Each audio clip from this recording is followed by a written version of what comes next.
Chapter 4. In the Blacksmith Store. Jack ran down one street and up the next. He turned left. He turned right. He ran and ran. Then he listened. He couldn't hear the sailors. He was free. But he had the chains on his hands. He saw a store and opened the doors. Then he went in, very carefully. It was dark, but he could see some swords and knives. Ah, a blacksmith store, he thought. I can use one of those knives. He took one and started to cut the chains. It was hard work, and it hurt his hands. But after a minute or two, the chains fell to the floor. Suddenly, Jack heard a sound behind him. It was Will Turner. "What are you doing here?" asked Will. He looked at Jack. "Oh, you're the pirates. People are looking for you." He took a sword. "Is that a good idea?" asked Jack. Will didn't speak. He put up his sword and looked at Jack. They fought. Jack was quick, but Will was quick too. "You can use a sword," said Jack. He turned and ran to the door, but Will was too quick for him. He threw his sword at the door. It went over Jack's head. Jack tried to pull it out, but he couldn't. And now he couldn't open the door. He turned to Will and smiled. "That was good," he said. He looked at the other door to the store. "But you're between me and that door, and now you have no sword." Will took another sword, and they fought again. "Do you make these swords?" Jack asked. "Yes, and I use them for 3 hours a day after work, too," Will answered. "Why don't you find a girl? It's more exciting," Jack said. He took out a gun. "Now, move away from the door," he said. Behind Jack, Will saw his boss, Mr. Brown. In Mr. Brown's hand, there was a bottle. Slowly, the blacksmith moved his arm up, and then he hit Jack on the head. Hard. Jack fell to the ground. Norrington arrived with his sailors. He looked down at Jack. "Good work, Mr. Brown. Remember this day. On this day, Captain Jack Sparrow almost got away." Mr. Brown looked at the glass on the ground. "He broke my bottle," he said. Chapter 5. Pirates in Town. It was night, and there was a thick fog in Port Royal. Through the fog came a ship, a tall, black ship. It carried the skull and crossbones.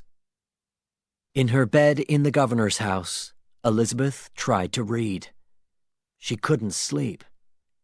She saw the fog, and she thought about the pirates and the ghost story. Down in the town, Will left the store and stood in the street. Everything was quiet.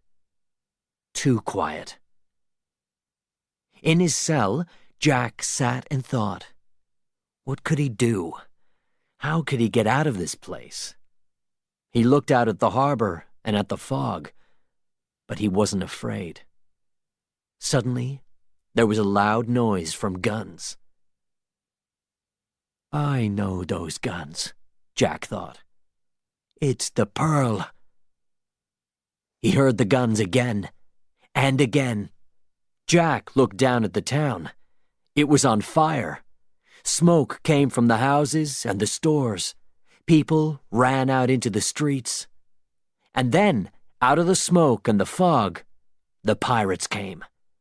They ran through the town with their guns and their swords and their knives.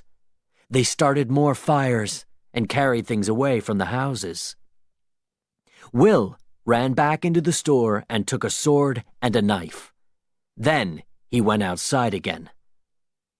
Elizabeth, he thought. I have to help Elizabeth. He started to run to the governor's house, but he didn't see the man behind him. The pirate hit him hard on the head, and Will fell to the ground. Upstairs in her room, Elizabeth looked out her window and saw the fire and the smoke in the town.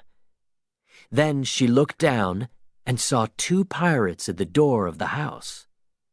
What could she do? Where could she go? One of the pirates looked up. Ragetti was very dirty, and he only had one good eye.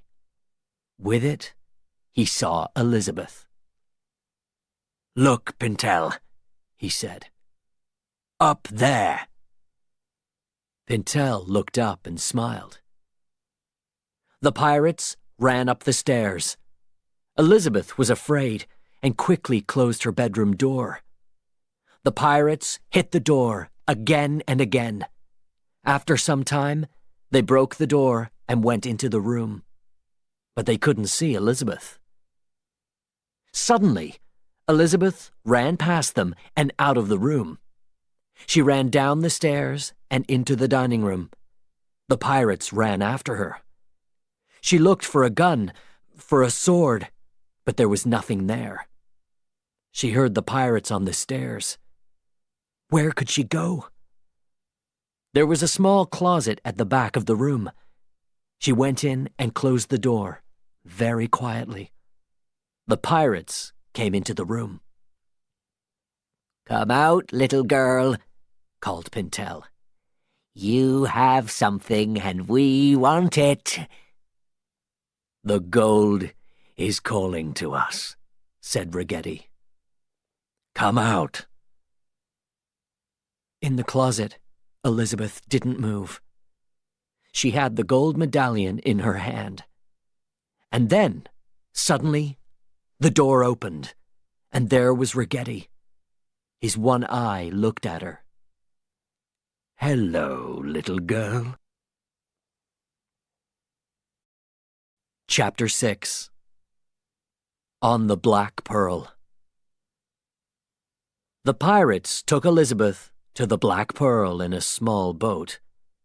When they climbed out, a man came out of the fog.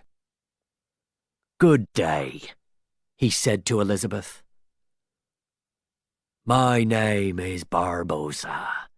I'm the captain of the Black Pearl." Elizabeth looked around her. There were pirates everywhere. She was afraid, but she didn't show it. "I am Elizabeth Turner." She didn't want to use her name. "I want you to leave Port Royal," she said. "Leave and never come back." The pirates laughed. "I'm sorry," said Barbossa, "but that isn't possible. We're looking for—" "I know," shouted Elizabeth. She ran to the side of the boat and then showed them the gold medallion. "You're looking for this. Come near me and I'll throw it in the water." The pirates didn't speak. Their eyes were on the medallion. "I know you want it," said Elizabeth. "I know this ship. After 8 years, I remember it. Now go and never come back." The pirates watched her, carefully. Elizabeth tried again. With the medallion in her hand, she looked down at the water. "I'll throw it away now." Okay, said Barbossa. "You win. Give me the medallion, and we'll leave." Elizabeth gave him the gold medallion. "Stop the guns!" shouted Barbossa. "We're leaving." He looked at Elizabeth. "And, Miss Turner, you're going to come with us." "But you have to take me back," Elizabeth said. "No," said the pirate, and he smiled. I stopped the guns, and we're going. But I'm not going to take you home. You're going to stay with us. Chapter 7 On the Dauntless and the Interceptor. When Will Turner woke up, his head hurt. But he thought only of Elizabeth. He ran to the governor's office. He found the governor, Norrington, and the two sailors. "The pirates have Elizabeth!" he shouted. Norrington looked at him. "Mr. Turner," he said, "you're a blacksmith. This isn't your fight. Please go." "We have to find her," Will said. "Of course we do," Norrington said. "And we will." "Jack Sparrow," said one of the sailors. "He knows about the Black Pearl." "Go to Sparrow. Ask him," shouted Will. "We can follow the ship. He can take us to it." "Mr. Turner," said Norrington, "please leave us. Now." He turned away. Will ran to Jack's cell. "Hey, you! Sparrow! Do you know the pirate ship? The Black Pearl?" "Yes," said Jack. "Where does it go?" "It sails from the Isla de Muerta, the island of the dead. You know the stories. But why ask me?" "They took Miss Swan," said Will angrily. The pirate smiled. "Oh, so you did find a girl," he said. "But what can I do? I'm in here." "I can help you," said Will. "I can get you out of here, and then you can help me." Jack Sparrow thought about this. "What's your name, boy?" he asked. "Turner. Will Turner." "Turner. Okay, Mr. Turner. I'll help you. But first, I have to get out of this cell." Will smiled. He was a blacksmith. He could open a cell door. When Jack was free, he and Will went down to the harbor. "What are we going to do?" asked Will. "We're going to take that ship," said Jack. "The Dauntless." "Take it? You're crazy." But Will followed Jack. The two men swam to the ship and climbed up the side. There were sailors on the ship. "Don't move," Jack told them. "I have a gun. I want this ship." The sailors looked at Jack, then at Will. They started to laugh. "But this is a big ship," one of them said. "You can't sail it with two men." "We can try," said Jack. "Now leave." The sailors looked at Jack and Will. They looked at the gun. And then they got into a small boat and left the Dauntless. From the Interceptor, Norrington saw Will and Jack on the Dauntless. "What?" he thought. "You? But how? And where are you going on my ship?" He turned to his sailors. "Quickly," he said. "We have to catch the Dauntless. Now." The Interceptor was a faster ship, and minutes later, it was near the Dauntless. "Let's take them!" shouted Norrington. He and his men went onto the Dauntless.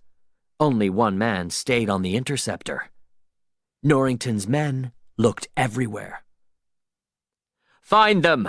I know they're here!" the captain shouted. But Jack and Will weren't on the Dauntless. They were now on the Interceptor. "Hello," said Jack to the only sailor there. The man looked at him. He looked at Jack's sword, and he looked at Jack's gun. "Can you swim?" asked Jack. "Like a fish," said the sailor. "Good," said Jack, and threw him in the water. Commodore Norrington and his men saw the sailor when he fell. "Stop them!" Norrington shouted. "Stop them!" But it was too late. The Interceptor sailed out of the harbor.